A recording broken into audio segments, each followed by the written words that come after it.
अब एग्जाम की तैयारी कर रहे हैं आप, और तैयारी आप न्यूमेरिकल क्वेश्चंस की करते हैं तो समष्टि अर्थशास्त्र और व्यष्टि अर्थशास्त्र दोनों से रिलेटेड कुछ क्वेश्चंस आते हैं। हालांकि व्यष्टि अर्थशास्त्र के क्वेश्चन न्यूमेरिकल थोड़े कम बनते हैं, लेकिन कुछ क्वेश्चंस ऐसे हैं जो एग्जाम में आ सकते हैं। आज मैं उन्हीं कुछ क्वेश्चंस को बताऊंगा कि आपके एग्जाम में व्यष्टि अर्थशास्त्र यानी कि माइक्रो इकोनॉमिक्स में किस तरह से क्वेश्चन पूछे जाते हैं। कुछ ऐसे क्वेश्चन हैं जो एग्जाम में ऑलरेडी आ चुके हैं। उत्तराखंड बोर्ड में क्वेश्चन थोड़े कम आते हैं, लेकिन फिर भी एक आध क्वेश्चन फंस सकते हैं। बाकी छत्तीसगढ़ बोर्ड, मध्य प्रदेश बोर्ड में ऐसे क्वेश्चन आ सकते हैं। देखिए क्वेश्चन इसमें जो चैप्टर होते हैं, एक तो मांग की लोच, पूर्ति की लोच, और दूसरा होता है टेबल फिल करना। जैसे क्वेश्चन कुछ इस तरह से हो सकता है आपके एग्जाम में, जैसे जब एक वस्तु की कीमत 8 प्रति इकाई से गिरकर 7 रुपए प्रति इकाई हो जाती है तो उसकी मांग 12 इकाई से बढ़कर 16 इकाई हो जाती है। वस्तु पर होने वाले व्ययों की तुलना कर यह निर्धारण कीजिए कि मांग लोचदार है या बेलोचदार है। तो आपको प्रयोग करना है व्यय विधि का। किसका प्रयोग करना है? व्यय विधि। और व्यय विधि के अंतर्गत ध्यान में यह रखना है कि मांग की लोच केवल 3 प्रकार की हो सकती है: इकाई से अधिक, इकाई से कम और इकाई के बराबर। अब पता करने के लिए हमें क्या करना है, छोटा सा टेबल बनाना है। यहां पर है वस्तु की कीमत जो रुपए में है, दूसरी तरफ लिखना है क्या चीज? मांग की मात्रा। मांग की मात्रा जो किसमें है? इकाई में है, ठीक है। और यहां निकालेंगे लास्ट में कुल व्यय जो कि आएगा रुपए में, ठीक है। तो वस्तु की कीमत है रुपए 8 और 8 से कम होकर हो जाती है 7, ठीक है। 8 रुपए पे इसकी मांगी जाती है 12 इकाई और 7 रुपए मांगी जा रही है 16 इकाई। तो जब 8 रुपए प्रति इकाई 12 इकाई, तो कितना रुपए खर्च करते हैं? 12 8 96 रुपए। और 7 रुपए होने पर 16 इकाई की मांग करें तो कितना खर्चा हो रहा है? तो ये हो जाएगा 7 6 12 42, 7 7 4 11, 112। इसका मतलब व्यय बढ़ गया है। मतलब साफ है, क्या साफ है कि यहां पर दिख रहा है कीमत के क्या होने से? कम होने से व्यय की मात्रा क्या होगी? बढ़ गई है, व्यय में वृद्धि हो गई है। अगर वस्तु की कीमत के कम होने से व्यय बढ़ जाए, दैट इज जो लोच है, कि जो लोच होगी कैसी होगी? लोच अधिक होगी। इसका मतलब होता है यहां पर वस्तु की मांग क्या है? अधिक लोचदार है। क्या है? लोचदार है। ये हमारा आंसर हो गया। इस तरह के व्यय विधि में ऐसा कर सकते हैं, ठीक है। कुछ क्वेश्चन इसके अलावा भी आ सकते हैं। कैसे क्वेश्चन आ सकते हैं? जैसे यहां दे रखा है, एक उपभोक्ता 5 प्रति इकाई पर एक वस्तु की 80 इकाइयां खरीदता है। जब वस्तु की कीमत 5 रुपए तो 80 इकाई खरीदता है। मान लीजिए मांग की कीमत लोच -2 है, तो किस कीमत पर वो 64 इकाई खरीदेगा? यहाँ पर मांग की लोच गिवन है, आपको पूछा गया किस कीमत पर, यानी कि वो नया कीमत बताना है जिससे वस्तु की इकाइयां 64। तो जाहिर सी बात है 80 इकाई खरीदता था, अब मांग 64 इकाई है, तो वस्तु की मांग कम हो गई है। वस्तु की मांग तब कम होती है जो वस्तु की कीमत बढ़े, यानी कि कीमत बढ़ा हुआ होना चाहिए। तो ऐसे क्वेश्चन करने के लिए यहां पर एक तरफ लिखिए वस्तु की कीमत रुपीज में, और दूसरी तरह की मांग की मात्रा जो किसमें दे रखा है? यूनिट में। तो वस्तु की कीमत जब 5 है तो मांगी जा रही 80 इकाई। वस्तु की कितनी कीमत होगी? x, तो मांगी जा रही 64 इकाई। और ऐसे क्वेश्चन को, और यहां पर हमारे मांग की लोच दे रखा है कितना? -2, ये दिया हुआ है, राइट। फॉर्मूला यूज करेंगे हम, मांग की लोच बराबर delta Q upon Q multiply by P upon delta P. तो इसका मतलब ये हुआ, तो यहां पर डेल्टा क्यू कितना हो जाएगा? ये हो जाएगा 64 माइनस 80, तो ये कितना हो जाएगा? माइनस का 6, 7 में से 16, और क्यू कितना हो जाएगा? 80। वहीं पर निकालेंगे डेल्टा पी, कितना हो जाएगा? कीमत बढ़ गई x -5, और हमारा p कितना हो गया? 5। सारी वैल्यू को उठा के यहां रख दो, तो ये हो जाएगा डेल्टा क्यू कितना हो गया बेटा? -16 बट्टे क्यू हो गया 80 मल्टीप्लाई बाई पी हो गया 5, और ये हो गया डेल्टा पी x -5, और ये हो गया ईडी हमारे पास हो गया -2, ठीक है। That's clear. अब इसको सॉल्व करो, तो ये हो गया 16 एकम 16, 16 5 80, 5 से 5 कट गया, तो यहाँ पर हो गया -2 बराबर -1 बटे इधर हो जाएगा x -5। इसको उठा के इधर लेके आ जाए, कितना हो जाएगा? ये हो गया -2x माइनस माइनस प्लस का 10 इक्वल टू -1। 10 उधर जाएगा, -2x इक्वल टू -1, और ये हो जाएगा -10। सॉल्व करेंगे आगे, तो ये हो जाएगा माइनस का 2x इक्वल टू माइनस का 11, माइनस से माइनस कट गया, x इक्वल टू 11/2, तो x इक्वल टू हो गया 5.5। इसका मतलब वस्तु की कीमत कितनी होगी? वस्तु की कीमत ₹5.5 होगी। ठीक है, ₹5 से कितनी होगी? ₹5.5 होगी। ये क्वेश्चन हो गया। अब इस तरह से क्वेश्चन भी आपके एग्जाम में आ सकता है, तो ध्यान रखना है।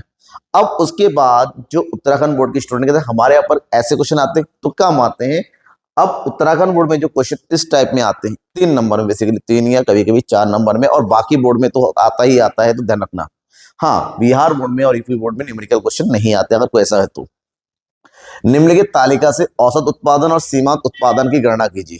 तालिका में हमारे पास श्रम दे रखा है और कुल उत्पादन दे रखा है, हमें निकालना है एपी और एमपी। तो सबसे पहले जो दे रखा है श्रम को हम लिखते हैं क्यों, 1 2 3 4, इधर हो गया 5 और 6, और उधर कुल उत्पादन दे रखा है हमारे पास टीपी, कितना दे रखा है 50, 110, 150, 180, फिर हो गया 180 और लास्ट में दे रखा है 150। ठीक है, हमें निकालना है एपी और निकालना है एमपी। तो ये दोनों निकालने के लिए हमारे पास फार्मूला होना चाहिए। जब हमारे पास कुल उत्पादन दे रखा तो एपी का फार्मूला होता है टीपी अपॉन क्यू। तो ये टीपी है, क्यू है, डिवाइड करेंगे, 50 को 1 से भाग कर देंगे, हो गया 50, 110 को 2 से भाग करेंगे 55, 150 को 3 से भाग करेंगे 50, 180 को 4 से करेंगे, 4 6 को 16, 4 5 20, 180 को 5 से डिवाइड करेंगे, 5 3 15, 5 6 30, 150 को 6 से करेंगे, 6 दूनी 12, 6 पंजे 30। ठीक है, एपी आ गया। अब निकालेंगे एमपी। तो यहाँ पर एमपी इक्वल टू हो जाएगा टीपीएन माइनस 1। ठीक है, अब यहाँ पर हो गया पी के ऊपर कुछ नहीं है तो ये 50 ही होगा, 110 के ऊपर 50 है तो ये कितना हो गया 60, 150 के ऊपर 110 है तो कितना हो जाएगा यहाँ पर 40, 180 के ऊपर 150 है कितना हो जाएगा 30, 180 के ऊपर 180 है कितना हो जाएगा 0, इसके ऊपर है तो ये हो जाएगा माइनस का 30। तो ये हो गया आंसर। तो ऐसे क्वेश्चन आपके एग्जाम में 3 नंबर में मिलेगा। ठीक है, ध्यान में रखना, इस हिसाब से इसको करना होगा। आगे बात करते हैं, यहाँ पर उत्पादन के विभिन्न चरणों को पहचानिए और संबंधित नियमों का उल्लेख कीजिए। उत्पादन के चरण पहचानने हैं, और उत्पादन के चरण पहचानने के लिए हमारे पास एमपी यानी कि सीमांत उत्पादन होना जरूरी है, कि सीमांत उत्पादन से ही पता चलेगा उत्पादन बढ़ रहा है, घट रहा है या नकारात्मक है। खैर, यहाँ पर हमारे पास दे रखा है श्रम की इकाइयां यानी कि क्यू हो गया। ठीक है, 1 से लेके 8 तक है, 1 2 3 4 5 6 7 8, और उधर उत्पादन यानी कि ये कुल उत्पादन ही दे रखा है 2 6 12 16 18 18 14 और 8। तो हमें उत्पादन के विभिन्न नियम बताने के लिए, स्तर बताने के लिए हमें निकालना पड़ेगा एमपी, और एमपी का फॉर्मूला भी जस्ट बताया था क्या होता है, एमपी इक्वल टू होता है टीपीएन माइनस 1, ये फॉर्मूला यूज करेंगे। ठीक है, अब यहाँ पर 2 है, पहले यूनिट पर सेम रहता है, फिर 6 में से 2 माइनस करेंगे 4, 12 में से 6 माइनस करेंगे 6, 6 में से 12 माइनस कर देंगे 4, 18 में से 16 माइनस कर देंगे 2, 18 में से 18 माइनस कर देंगे 0, 14 में से 18 माइनस कर देंगे -4, और 8 में से 14 माइनस करेंगे -6। अब बताएंगे उत्पादन के विभिन्न नियम। यहां पर उत्पादन के नियम क्या लागू हो रहे हैं, नियम। ठीक है, पहला यहां पर हो गया बढ़ते प्रतिफल का नियम, बढ़ते प्रतिफल का नियम। यहां से यहां तक हो गया घटते प्रतिफल का नियम, क्योंकि यहाँ पर कम हो रहा है, और लास्ट में क्या हो गया ऋणात्मक, माइनस में ऋणात्मक प्रतिफल का नियम। क्योंकि देखिए यहाँ पर टीपी बढ़ रहा है, यहाँ पर घटती दर से बढ़ रहा है, यहाँ पर टीपी कम हो रहा है, तो 3 अवस्थाएं आती है, और इन 3 ही अवस्थाओं को उल्लेख करना था आपको इस तरह से कैलकुलेट करते हुए। समझ में आया ना? अगर आ गया तो कर दीजिएगा, परेशान होने की जरूरत नहीं है। कहीं डाउट होता है तो बताइएगा सर क्या डाउट है। ठीक है, अब यहाँ पर अगला क्वेश्चन, ये क्वेश्चन हमसे लॉन्ग में 4 नंबर में अक्सर पूछा जाता है। एक फर्म की अल्पकालिक सीमांत लागत अनुसूची निम्नलिखित में दिया हुआ सीमांत लागत देखिए दे रखा है, हमसे कहा गया है कुल स्थिर लागत अगर 100 है तो फर्म की कुल परिवर्ती लागत को शॉर्टकट में बोलते हैं टीवीसी, कुल लागत टीसी, औसत परिवर्ती लागत एबीसी, और अब लोगों ने औसत लागत यानी कि एसी कैलकुलेट करना है। 4 आइटम कैलकुलेट करना है। ठीक है, तो यहाँ पर हमारे पास दिया क्या है वो देखिए, क्यों दे रखा है। 0 से स्टार्ट है, 0 1 2 3 4 5 और ये हो गया 6। अब दिया क्या है, एमपी दिया हुआ है, एमसी मार्जिनल कॉस्ट। ये हो गया 0 यूनिट पर डैश है, फिर हो गया 500, यहाँ हो जाएगा 300, फिर हो जाएगा 200, फिर हो जाएगा 300, फिर हो गया 500 और लास्ट में दे रखा है 800। ठीक है, अगर एमसी दे रखा है हमें टीवीसी सबसे पहले कैलकुलेट होके आ जाएगा, क्योंकि एमसी से टीवीसी कैलकुलेट करना आसान है। कैसे हो जाएगा, TVC equal to summation MC, MC को आपस में जोड़ देना है। पहले यूनिट में अगर एमसी डैश है तो टीवीसी भी डैश हो जाएगा, कुछ नहीं होता है, 0 होता है यहाँ पर। ठीक है, फिर ये 500 है तो ये भी 500 हो जाएगा, फिर क्रॉस ऐड करेंगे, 500 और 300 कितना हो जाएगा, 800, 800 और 200 1000, 1000 और 3 1300, 1300 और 500 1800, 1800 और 800 कितना हो जाएगा, 2600। एक आ गया टीवीसी। जैसे टीवीसी आ गया हमारे पास टीसी गिवन है, टीएफसी गिवन है। टीएफसी कितना होता है, 100। ये हर यूनिट पे 100 सेम रहता है, तो 100 100 ऐसे लिख दो आप, ये गिवन है। ठीक है, अब इन दोनों का यूज करते हम क्या निकाल सकते हैं, टीसी। क्यों, क्योंकि यहाँ पर टीसी का फॉर्मूला होता है, टीसी इक्वल टू होता है टीवीसी प्लस टीएफसी, कुल परिवर्तित लागत और कुल स्थिर लागत का टोटल होता है कुल लागत। दोनों को जोड़ दो, 100 कुछ नहीं है तो यहाँ पर 100 हो जाएगा, 5 और 1 600, 8 और 1 900, 1 और 1 1100, 13 और 1 1400, 18 और 1 1900 और ये 26 और 1 2700। अब देखेंगे क्या पूछा गया है। अब हमारे पास औसत परिवर्तित लागत और औसत लागत पूछा गया है, तो कैलकुलेट करेंगे। पहले निकालेंगे ए बी सी और फिर निकालेंगे ए सी।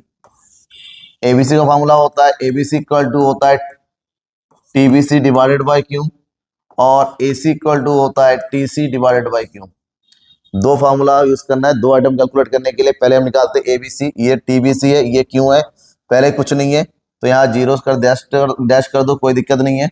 फिर हो गया 500 को 1 से डिवाइड करेंगे तो 500 ही आएगा, 800 को 2 से डिवाइड करेंगे 400 आ जाएगा, 1000 को 3 से डिवाइड करेंगे 3 3 9 3 3 9 3 3 9 .33 का भी डिवाइड नहीं होगा पूरा पूरा। फिर 1300 को 4 से डिवाइड करेंगे, 4 3 12 बचा है 1, 4 दूनी 8, 4 पंजे 20। फिर 1800 को 5 से डिवाइड करेंगे, 5 3 15, 5 6 30। फिर 26 को 6 से डिवाइड करेंगे, 6 4 24 बचेगा 2, 6 3 18, 6 3 18, 6 3 18। लास्ट में होता है एसी। एसी का फॉर्मूला वहां दे रखा है, टीसी को डिवाइड करेंगे, ये 100 है, 100 को 0 से डिवाइड हो नहीं सकता तो ये इन्फिनिटिव आ जाएगा। फिर हमारे पास 600 को डिवाइड करेंगे 1 से तो यहाँ आ जाएगा 600। फिर 900 को डिवाइड करेंगे 2 से, ये हो जाएगा 450। फिर 1100 को डिवाइड करेंगे 3 से तो 3 3 9 बचा कितना 2, 3 6 18, 3 6 18, 3 6 18। फिर 1400 को डिवाइड करेंगे 4 से, 4 3 12 बचा 2, 4 पंजे 20, 350। ठीक है, फिर आ गया हमारे पास कितना 1900, 1900 को 5 डिवाइड करेंगे, ये हो गया 5 3 15, 5 8 40। फिर बचा 2700 को 6 से डिवाइड करेंगे, 6 4 24 बचा 3, 6 पंजे 30, 450 आ गया। अब ऐसे क्वेश्चन आपको लॉन्ग में पूछा जा सकता है। ठीक है, अब लॉन्ग में कितना मार्क्स का होगा ये आप पर डिपेंड करता है, लेकिन लॉन्ग क्वेश्चन ज्यादा आइटम होते हैं, कम आइटम आते हैं तो शॉर्ट में पूछा जाता है। कभी कभी क्वेश्चन इस तरह से आता है जहां पर हमारे पास मिस फिगर होता है, मतलब होता है कुछ आइटम गिवन है कुछ आइटम नहीं है, आधा गिवन है आधा गिवन नहीं है। तो एक पूरा गिवन है तो बाकी आइटम कैलकुलेट करना आसान होता है, लेकिन कुछ भी पूरा ना हो तो कंफ्यूजन होता है कि पहले क्या कैलकुलेट करें। जैसे कि यहाँ दे रखा है उत्पादन दे रखा है, औसत लागत दे रखा है, सीमांत लागत दे रखा है, अब कुछ भी पूरा नहीं है। तो ऐसे क्वेश्चन में औसत लागत और सीमांत लागत हमारे पास दे रखा है, तो दोनों का यूज करते हुए कुल लागत निकाल लो। क्या निकाल लो, कुल लागत। कुल लागत आ गया तो समझो बाकी सब आ गया। कैसे निकाल लेंगे, पहले यूनिट पर ये 12 है और ये 12 है तो 12 कम 12 हो जाएगा। फिर ये 10 हो गया, 10 दूनी 20 हो जाएगा। ठीक है, ये 0 है, 10 और 20 आपस में जोड़ेंगे 30 हो जाएगा।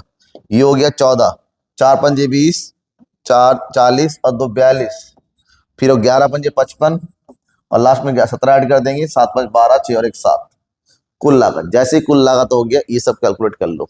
एसी का फॉर्मूला बताया था, टीसी को डिवाइड करते हुए जाएगा, 30 को डिवाइड करेंगे ये 30 10 आ जाएगा। फिर उधर 55 दे रखा है, 11 आ गया, 72 से डिवाइड करेंगे 6 कम 6 6 दूनी 12। सीमांत लागत निकालेंगे, टीसी को माइनस करते पहले यूनिट पे जैसा है सेम, क्योंकि यहाँ पर टीएफसी तो गिवन नहीं है तो हम कुछ भी अज्यूम नहीं कर सकते, तो नॉर्मली ऐसा ही आ जाएगा।